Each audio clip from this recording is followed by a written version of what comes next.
Since we couldn't get together, we had to split the problem into two. I hope you don't mind. Our presentation started with war comes into Europe.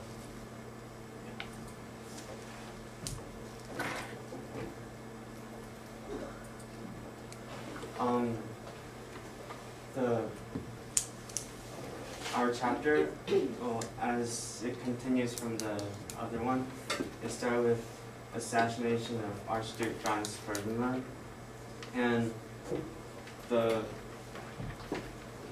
this very simple incident, well, everything like all the industrialization and nationalization made up together and was becoming a great war.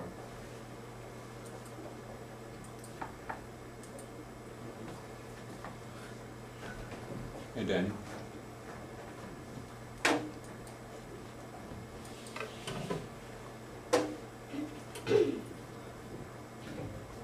Well, after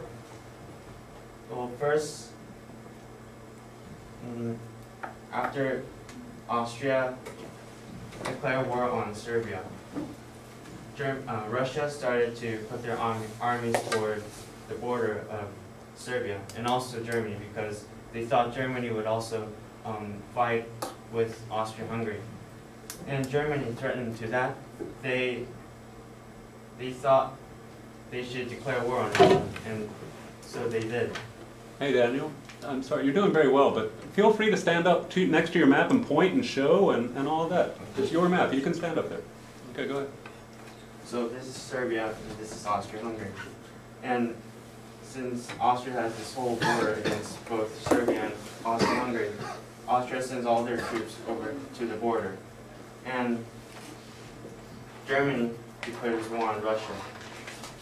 And also, Russia, they got threatened as well, so they asked France for help. But France, before they say anything, Germany declares war on France also.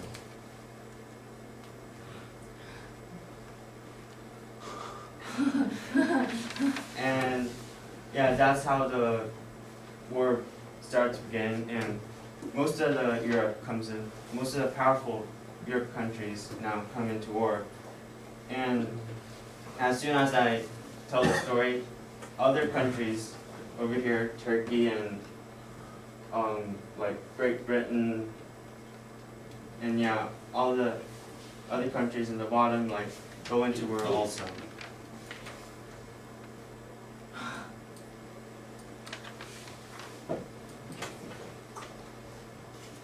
And Germany, as it's in the middle, they need to have a great plan against those two big countries between them. So Schlieffen, the man who was controlling those stuff, thought of a plan to like finish this war quickly enough so the Germany would not be in much trouble. Well, I made this up, but it's like this.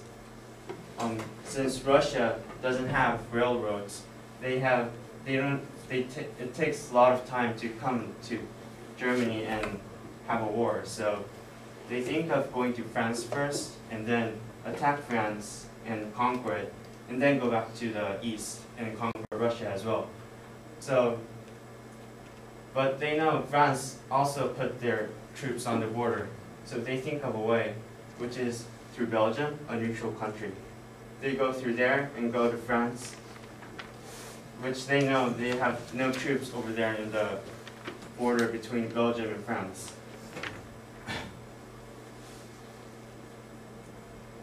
Yes, and that's the Schlieffen effect, that's the Schlieffen plan. But now, Germany has put one more enemy to the war, which is Great Britain, over that side. And Great Britain and Belgium had a very close relationship, so the citizens and also many people in Great Britain got outraged because Germany was attacking a country that didn't do anything. So Britain goes to war also. There were two rivals, and before our presentation there were triple entente and triple allies.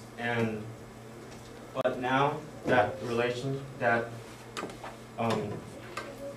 group got broken, and there was a new two groups made into power.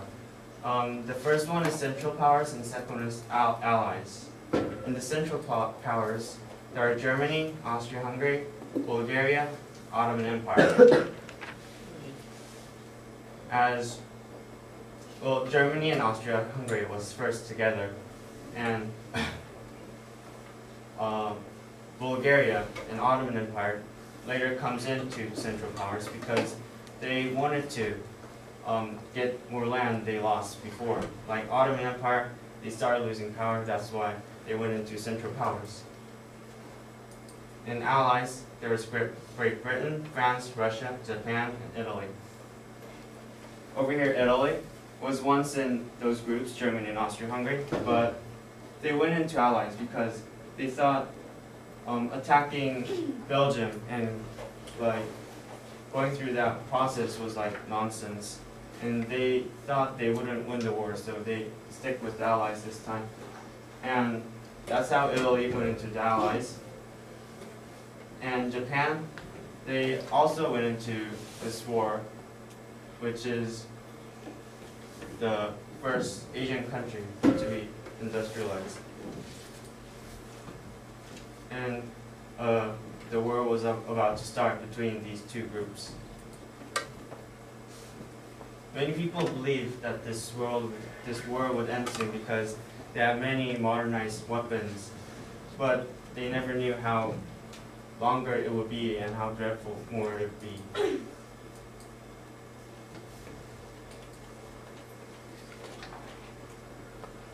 This part we were talking about, over the France with Belgium and all the places.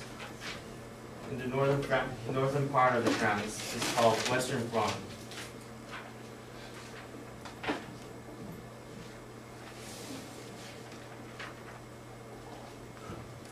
Now Germans went to Belgium and conquered Belgium and went to France also. They went into to the border of Paris and were about to conquer Paris also. And the victories was very near to Germany. But intelligence slipped into the enemy. Intelligence means it's like a secret information about a country which is bad for the enemy to know, because it's like where this country would attack next or which way they're going. So this intelligence went into the Allies, and the Allies used this to conquer Germans. And now the Allies were chasing the Germans, and the Germans were going out of France, and there were a great war, a first great war between the Allies and the other group, which is the First Battle of Marne, and the Allies won. So the Schlieffen plan, which is to finish France first and go to Russia, goes into ruins. Now this is a picture of First Battle of Marne, where 600 Persian taxicabs transport the French soldiers to battle. And yes, this was like a great thing.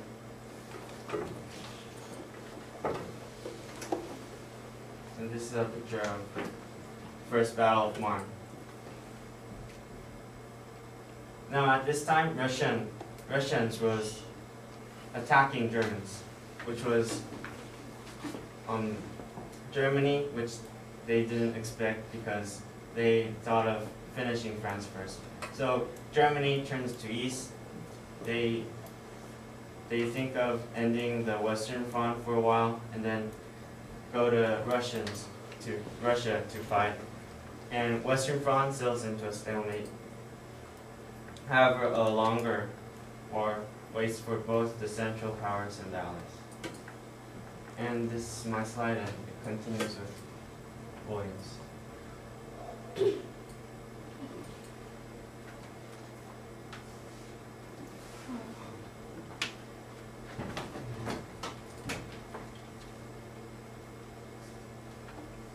And those were citations of your pictures and information. Yes. Good job.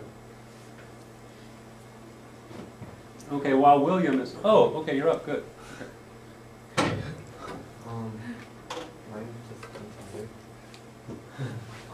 William, can you please stand closer to you? Okay. The wars between Germany and France, they had trenches on the border. They were like parallel trenches, and the soldiers hid in there and they fought. So it was supposed to keep them safe, but it really didn't.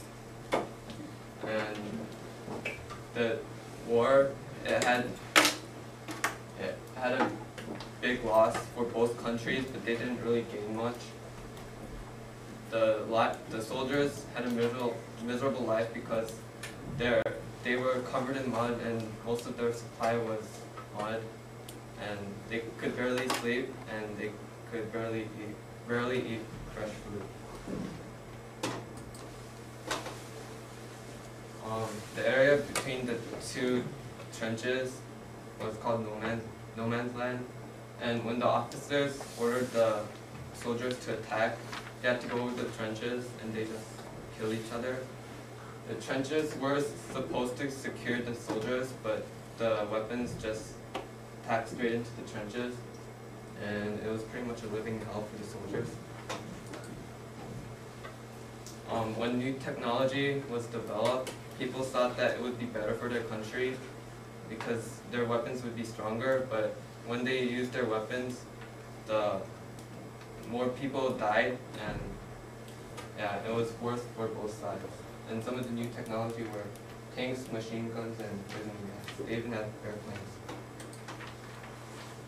And the worst battle was around 1916 when Germans attacked the French in Verdun, and the British tried to help France, Germany lost 300,000 soldiers, and British lost 20,000 only on the first day. At the end, about 500,000 soldiers died on both sides, and the result of one of the biggest battles were Germany only gained 4 miles and British gained 5 miles, and 12 miles of what? and that's not really good for both sides. With the battle with Germany and Russia, they were the two biggest opponents in the Eastern Front. A lot of soldiers died, but they kept sending more soldiers. And the war at the east was more mobile than the war at the west.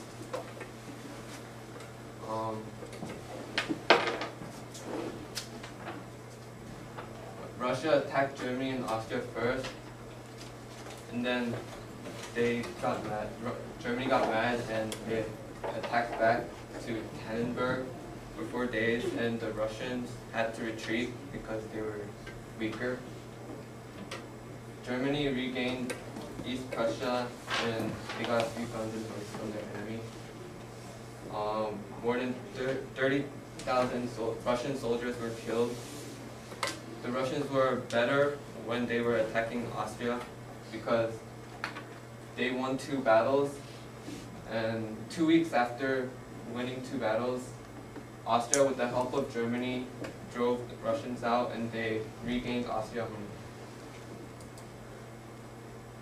By 1916, Russia was weakening, because Russia wasn't really fully industrialized, it was running out of supplies, and they couldn't get more supplies easily because the Germans blocked them off Baltic Sea, and Ottomans blocked the straits from the Mediterranean Sea to the Black Sea.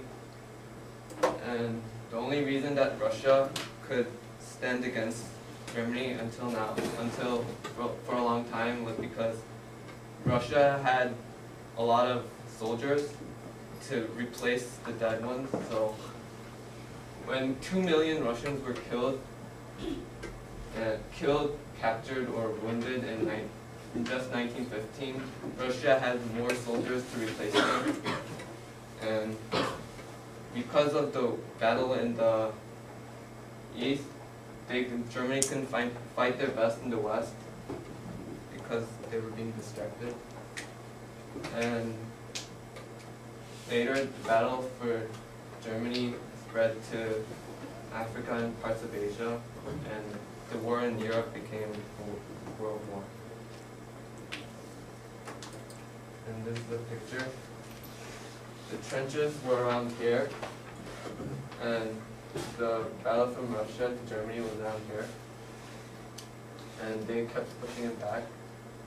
Do you have any pictures of trench warfare itself? Any pictures of the trenches? Oh, it was in his. Okay. You really should have pictures of the trenches, William.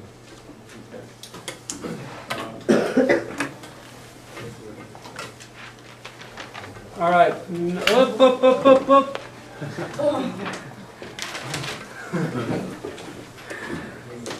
Okay, next group. Is your PowerPoint up? Is that a yes or a no?